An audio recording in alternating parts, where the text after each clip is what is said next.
at Higham. And tonight we're excited to welcome Laura Elliott, author of Awakened. And here's a copy to prove we've read it. Awakened is a chilling near-future thriller where sleeplessness becomes a curse, civilization collapses, and a small group of scientists must confront the consequences of their own creation. It's a gripping, unsettling, and very deeply human story. And we're going to focus on the representation of Emmy in particular, which is thoughtfully woven into the story. But we're going to talk about other things too. A quick note before we start, we've moved our book club over to Fable, and you can join Pedantic Zebra, our disability and chronic illness reading collective there, by downloading the Fable app and finding us in the clubs section. So let's dive in and welcome Laura to talk about Awakened. Hello. Hello, Laura. Hi, lovely to see you. Thanks for coming. It's lovely to be here. Thank you very much. Great. Well, can I just start by saying I really enjoyed this book, which was a huge relief. It's a huge relief for me as well. And I think, as I was saying to you a little earlier, in a publishing age so dominated now by sort of rigid genres, with sort of a tight script, it's really daring and in its topic and style in a really refreshing way. And for me, it was genuinely surprising and thought-provoking all the way through. And as we'll discuss, it's unflinching and utterly countercultural in exploring chronic illness at length in print. And for that and everything else, thank you and congratulations. How does it feel to see it out there in print, getting great reviews in the New York Times? Deeply surreal, I think, is the answer to that. But thank you for being so kind about it. Yeah, like you say, it is very strange to see chronic illness weaved into a genre story like this. But I was writing it for many years when I was housebound with Emmy, and so it was a natural progression, I think, and I wasn't always sure it was going to get finished. So yes, to see it in bookstores and, like you say, being reviewed for the New York Times is deeply odd. Yeah, and great. And great. Yeah, odd in a great way. So tell me about some of the influences on this book. Where did it come from? The very earliest influence was when I had just become too sick to work. And I think, like many people with chronic illness, I'd worked right up until the moment I couldn't. And I thought very clearly, God, it doesn't matter how sick I am, they're going to want to make me work until I can't, until I die. If they could, they would steal sleep from me if it would make me more productive. So that was the very base level idea. And I sort of had that thought and thought, oh, actually, that's quite a nice concept for this kind of story. And then as I progressed through thinking about it, obviously scientific hubris and the problems with systemic medicine, all of that fed into, Frankenstein, to the Gothic, to all of these other little influences that started to draw in the more I thought about it. So we went from a very depressing personal thought in a very depressing personal situation to sort of widening into the literary canon, I think, as it went on. Okay. That's interesting. I mean, it's a light strand in the book, isn't it? But it's interesting that you mentioned it first. You're suggesting there's an anti-capitalist or at least anti-exploitative capitalist strand running through there. They would steal sleep off me if they could.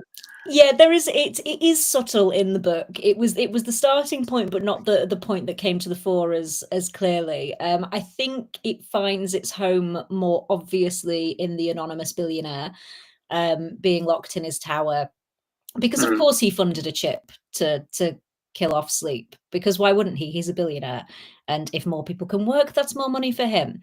But it is subtle. And I enjoyed locking him in a tower, though, because I was thinking about Gothic tropes. And I thought, well, there's the mad woman in the attic. And I thought, well, who actually deserves to be locked in an attic? And I went billionaire.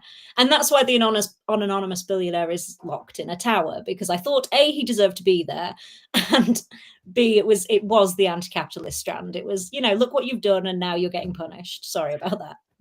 And I think you kindly chose to fill that tower with his own excrement too, if I remember right.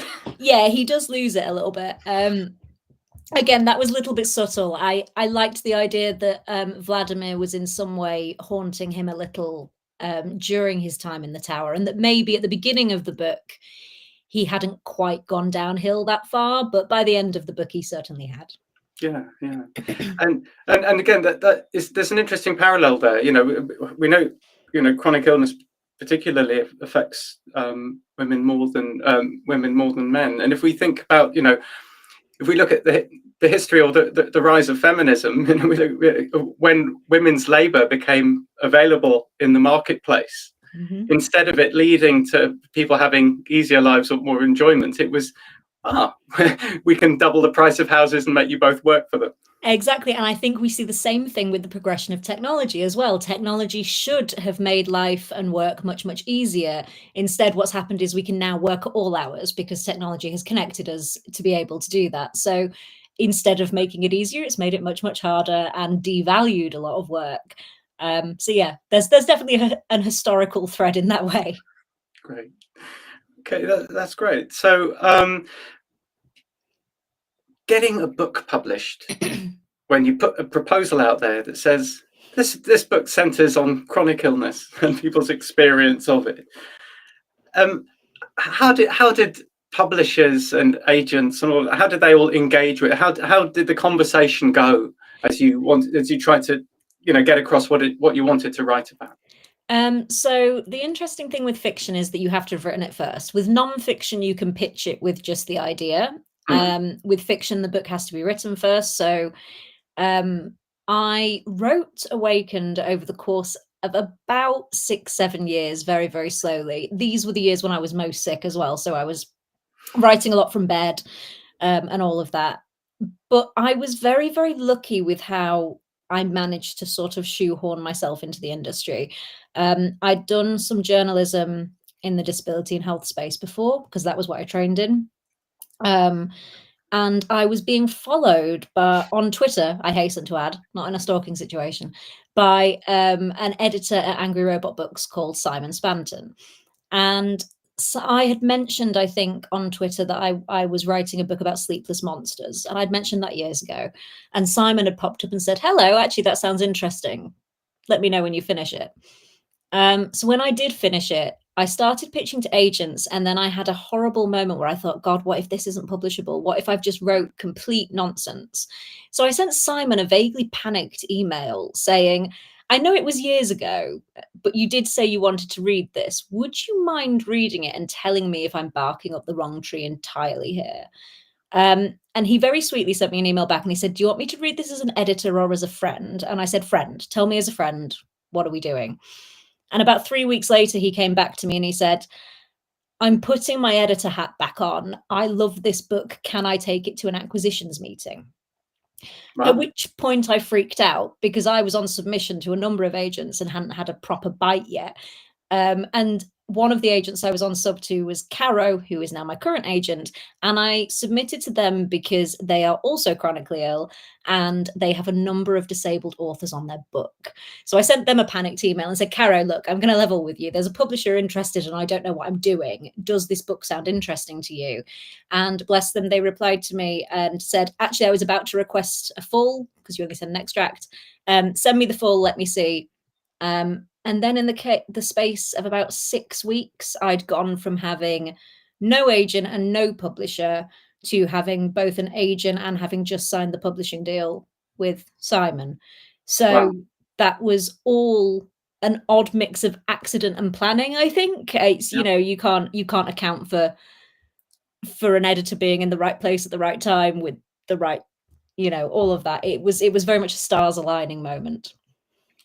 Wow. So, I mean, not too much. And how did it progress from there? Because that's still the first, it's a big first step, isn't it? Or the first leap, let's call it. But even then, as you work through the editing process, was there back and forth about the prominence, the content, the portrayal of Emmy? Yes, although again, I was very lucky in my editor because Simon had followed me for so many years on Twitter. He'd seen an awful lot of my advocacy work. So he knew, I think quite intuitively, that there was only so much I was going to strip out when it came to the ME. We did take a chunk out towards the end of the book. I had a section originally on the Pace trial authors and how all that had come about. And Simon made the very completely valid critique that where it landed in the narrative just slowed everything down to the point where you think, ironically, yes, yeah, exactly. Ironically, that slows things down. And I said, yeah, do you know what, this isn't a history book, it's meant to touch on the history, but it doesn't necessarily have to come up to the current day. So we stripped the bit about the Pace trial out, but that was the only bit that we did do some major edits on. And I think the book was better for it.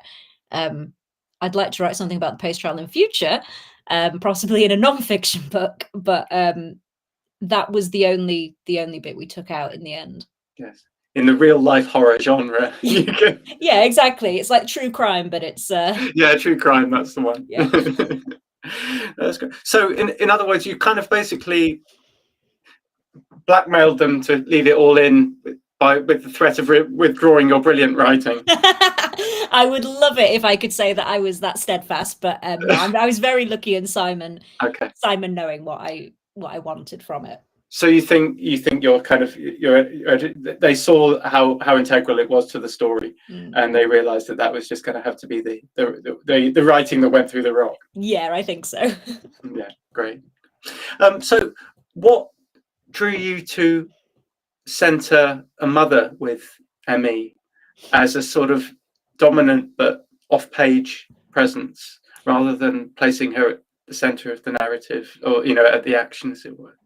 I think when I was writing it, because I was housebound at the time, and I did think I could probably write a protagonist that has my level of ME, which was not able to go out but able to function in my house at the time. But what I really wanted to do was portray the very severe end of ME. I wanted, if I was going to write a book where I was sort of, yes, it was a fictionalized narrative, but was also hoping to educate people a little bit about the history, about the severity, about all of these things, I wanted the very severe patient to be in there. Nigh on impossible to write a very severe patient as the protagonist if they also had to be the scientist who was trying to cure it. I'm sure possibly a better writer than me might have been able to find a workaround around that. But I decided that it would have to be the person caring for them, who was the actual protagonist. Having said that, I do think that it became quite interesting to look at how Thea began her life as a young carer, being not as equally harmed, but harmed by the medical disbelief around this illness. And then by the end of the book, what we actually see is that in her drive to cure it without looking properly, she's become the thing she hated. She's quite literally stopped seeing her mother, and I'm not going to spoil her, but you know exactly what I mean when I say she quite literally doesn't see her mother anymore. She becomes very much part of the problem within this system.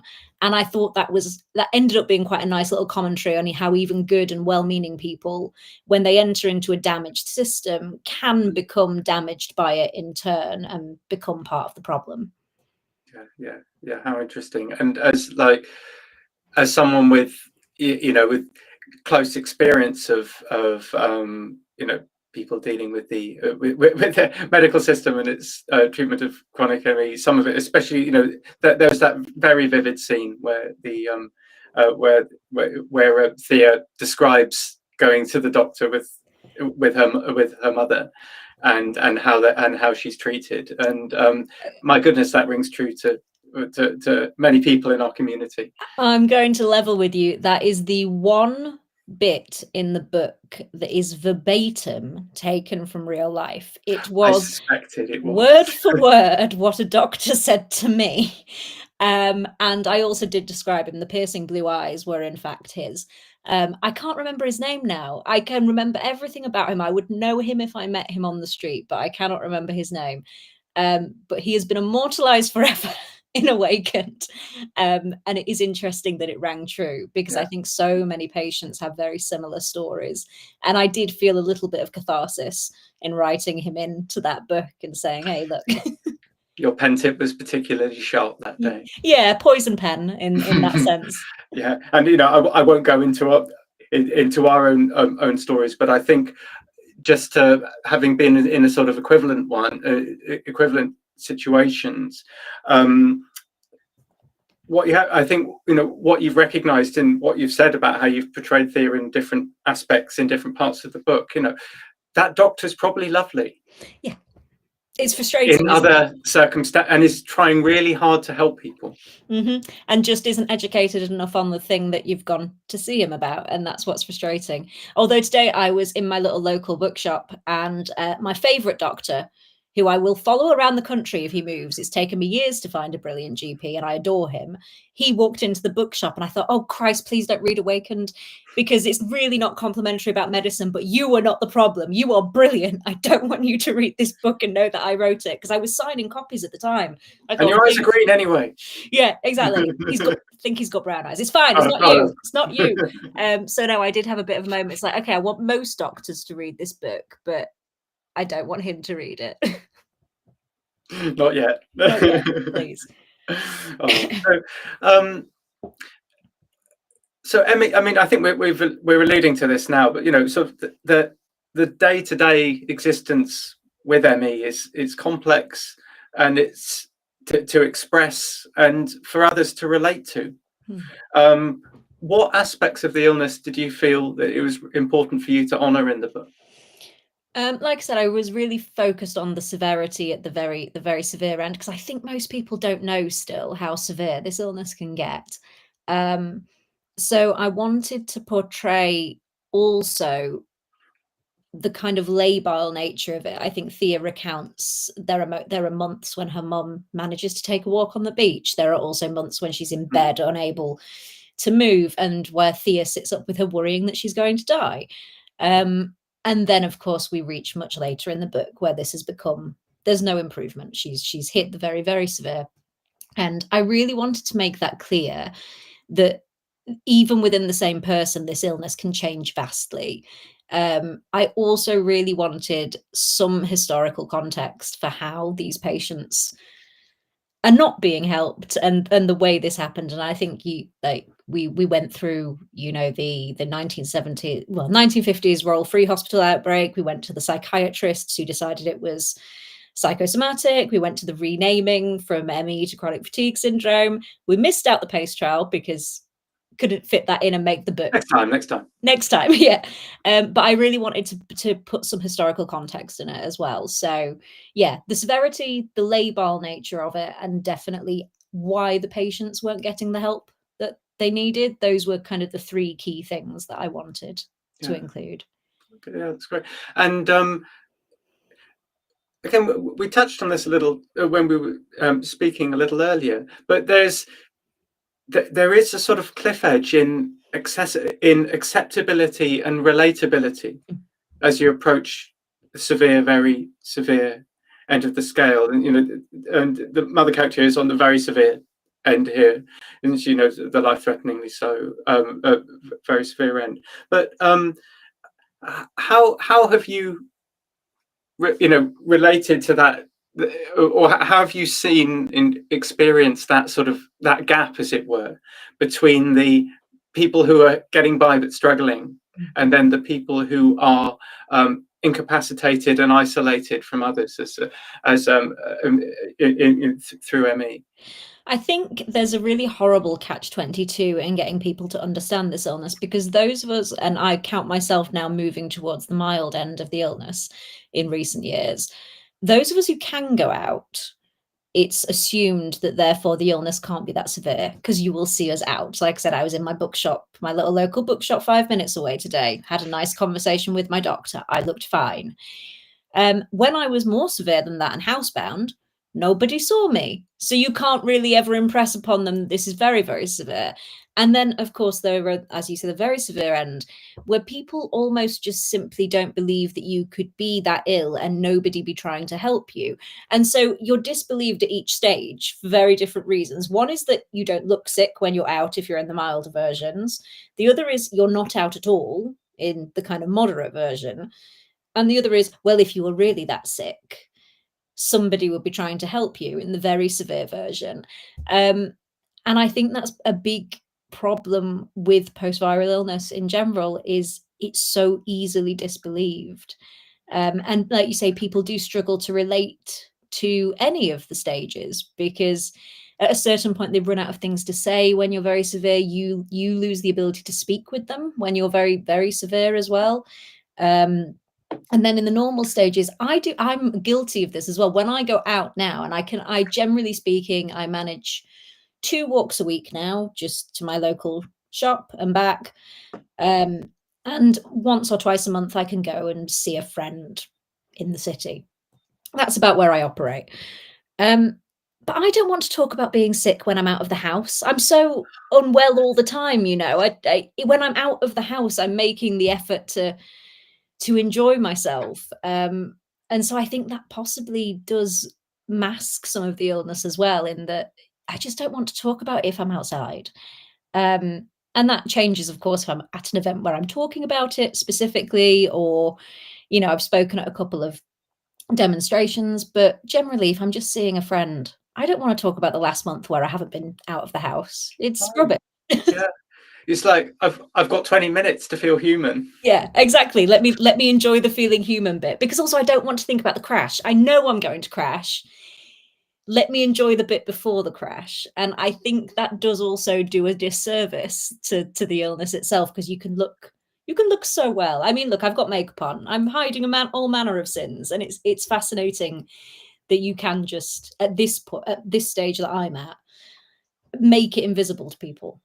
Yeah, absolutely. And again, you know, the power of, in contrast with both physical visible conditions, you know, when people have, you know, crutch or wheelchair, or you know, those sorts of things that we are familiar with, or on the other hand, if people have a diagnosis which they can link to something with which they've grown up, that is intimately connected to our culture and society, forms of cancer and other, you know, recognized conditions. Yeah. The whole mental architecture of how people relate to you is different, isn't it?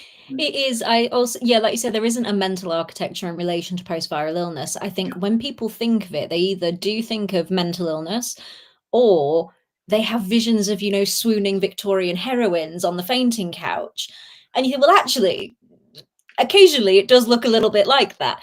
But I think those women, they still have that hysterical label attached to them. You know, it's the delicate little flower who can't cope with the world. Yeah, exactly. It's the hand on the head.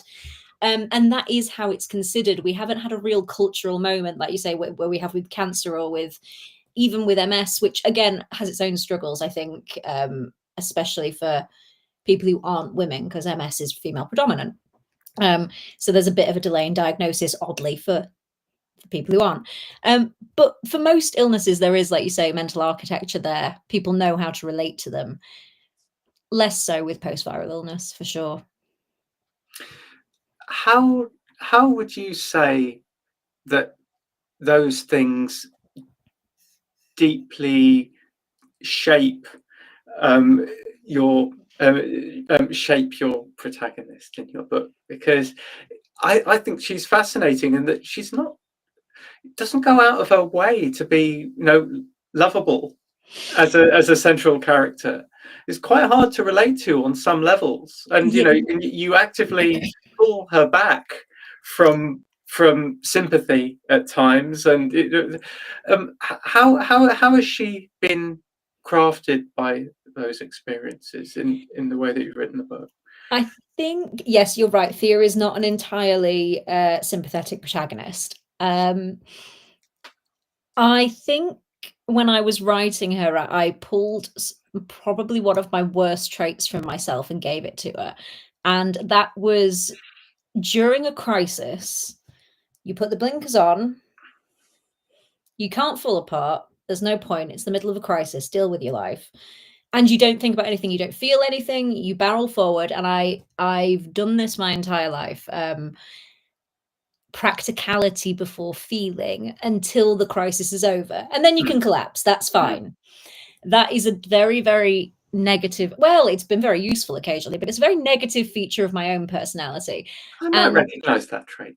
Yeah, exactly. I think we all recognize it to greater or lesser extents. And I gave it to Thea because I thought a daughter of a single mother who is a young carer from a very young age would have to be practical above all else, because otherwise she'd have been taken into care. She'd have been removed from the environment. So I see Thea as somebody who has had to be very practical and a parent to her parent from a very young age, but he's also quite exceptional in the way that she thinks, and in her intellect. And so she has decided that if nobody else is going to do anything, she's going to do something. And until she has fixed it, she can't be human to herself. She has one purpose, and that is to save her mother, which is her only aim, really. And that it's just accidental that it would branch out into all these other people. I mean, she might not say that.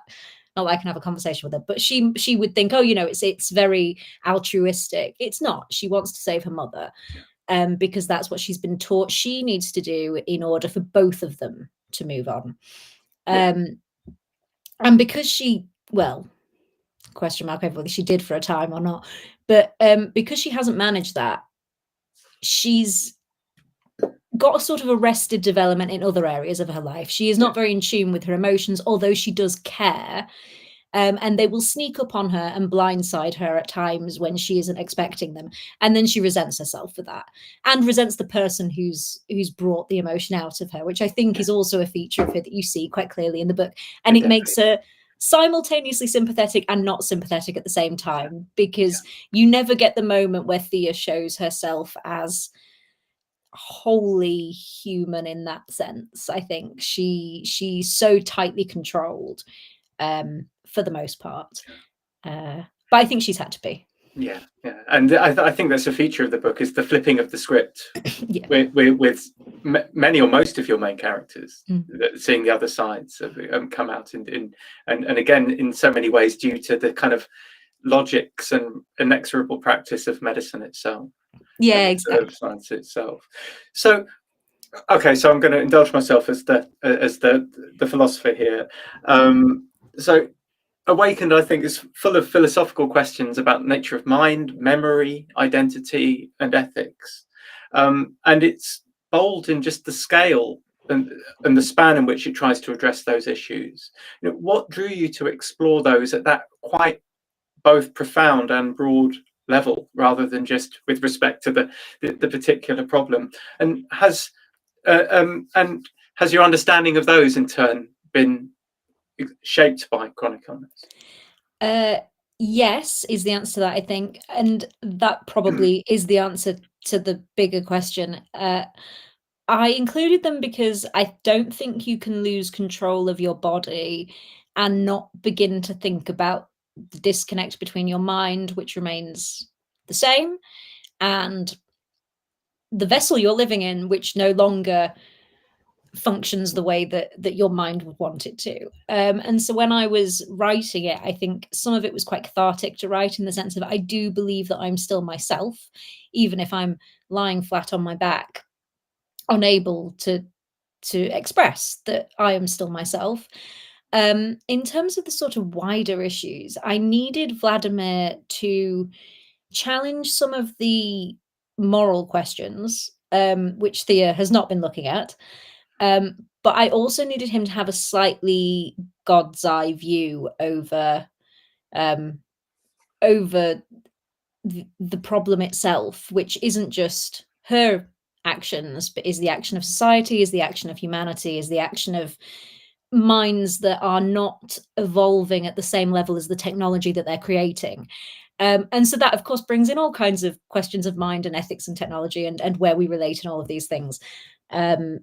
And it was really interesting to think about. I did scare myself a little bit in terms of how quickly I do think technology is outstripping our ability to cope with it. Again, a slightly subtle thread through that book, but I see it a little in AI now. I'm watching AI happen, and I'm thinking, I'm not sure we can cope with this as humans. I'm not sure our minds can quite keep up to it. So, yeah, if we could stop that, that'd be great. That's great. So you mentioned Vladimir, and I'm going to just press a little more. So, I mean, he's sort of magnificently creepy and ludicrously intelligent and terrifyingly violent. And at the same time, he kind of stands in towering moral judgment over everybody else. How did you conceive of this character? What do you think of him? I love him. He's arguably one of my favorite characters. I don't mean that he's not creepy or not violent or not. I just think he's very interesting to write. I knew that 2 survivors were going to show up at the door, and I knew that one of them was going to be interviewed by Thea, and that he was going to be a stand-in for monster, human, all those questions. And initially I conceived of it as a little bit like Clarice Starling going to visit Hannibal, but where the power balance was shifted, because technically Thea should hold the power because she's on the outside and he's locked in. But what I enjoyed was the idea that actually he holds the power and she's unaware that he holds the power. So I enjoyed playing them off against each other like that. I don't know how many people have picked up on my very, very subtle personal thread through Vladimir. So when he asks Thea's name, he goes through a list of the Theas that he knows, and one of the names he comes up with is Pasithea.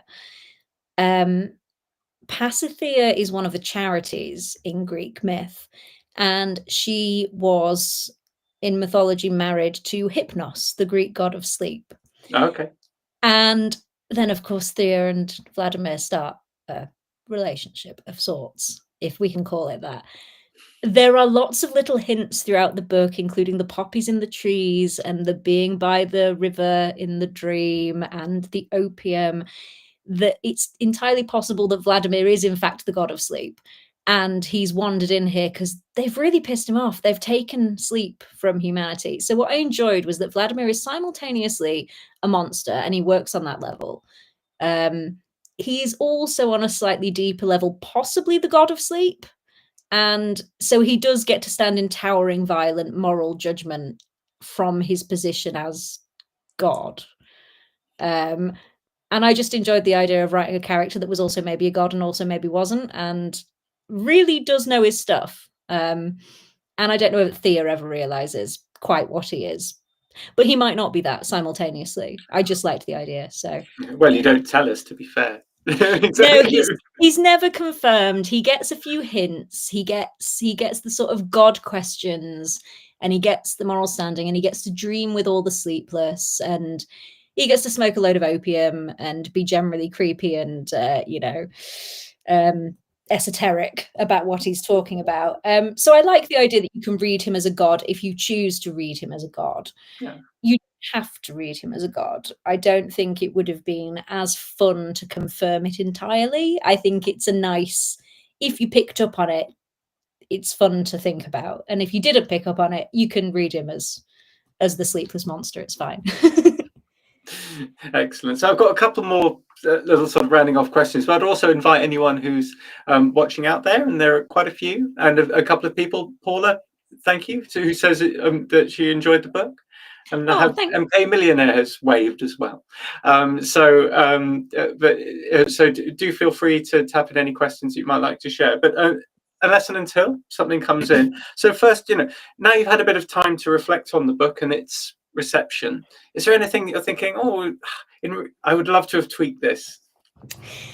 Interesting. I don't know if I'd tweak it now that it's done. I was aware I was writing a Marmite ending, so I knew that there was going to be a split on people who really liked the ending and people who hated it, and I had no idea what I was doing.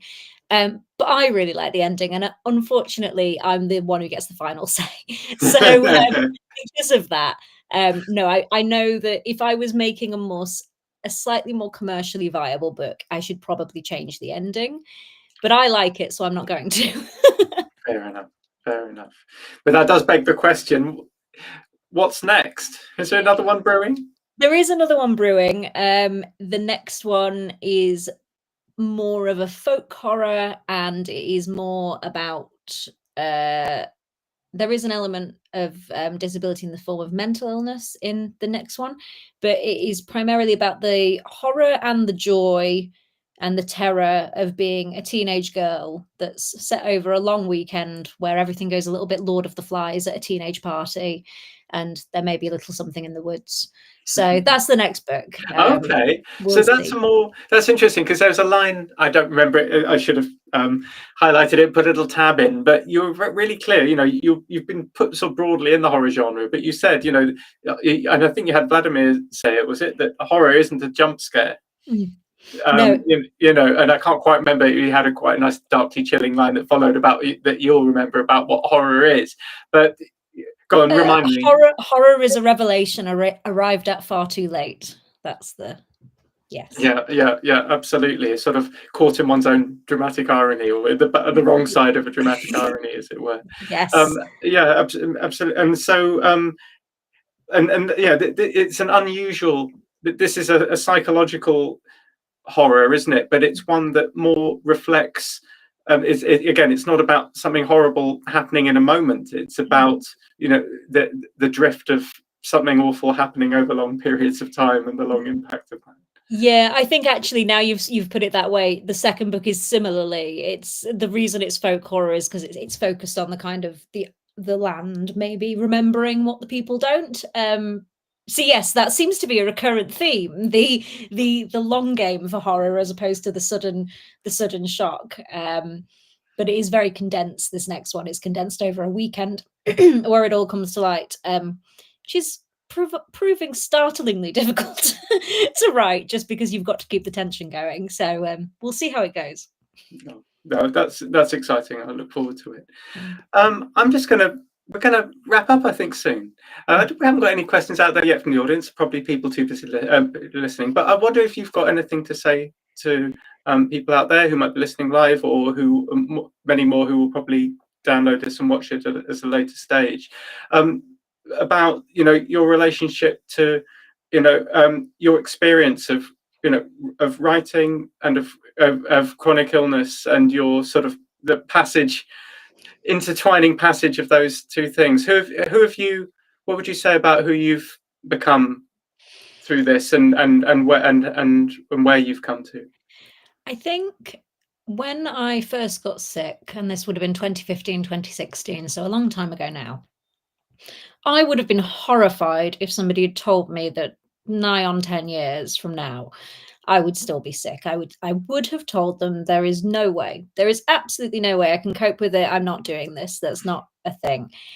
I think a lot of people who are ill go through this stage, particularly in the first 3 years, where they think, if I'm not better, nothing is possible, nothing matters.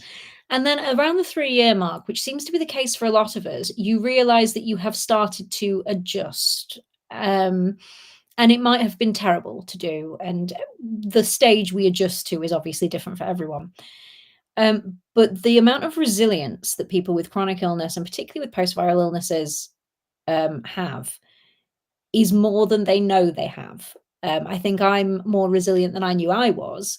And I see this in severe patients. I see it in very severe patients. I see it in people across the spectrum, where, like Claire as well, who runs this book club and this advocacy, to be able to do that from your bed, from your house, we will all find something that we can do. And that is a testament to the strength of people who have this illness. And I think whenever people are worried that they're not achieving in line with what they thought they would, or that they've lost this, that they should remember that sometimes just getting through the day is the strongest thing they could do. And I am endlessly in awe of the people in this patient group. And I think there is a lot that we are worth together, and a lot that we managed to do. And for me, it was writing a book over 7 years. And for others, it will be art. For others, it will be advocacy. There will be something. And even if there's not, sometimes just surviving is enough. And again, we're going back to the anti-capitalist thing. It's your worth isn't dictated by productivity. It can't be. And that's, as soon as you start to realize that, I think you come to some form of acceptance. So I would urge everyone not to beat themselves up, basically. That's what I would say. Do not beat yourselves up. You are doing brilliantly. The fact that you're here, that's brilliant.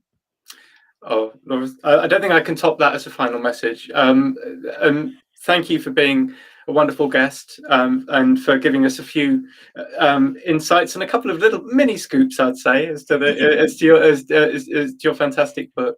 And I hope we get to talk to you when you publish your second. That would So be thanks so lovely. much for coming. Thank you for having me. Bye now.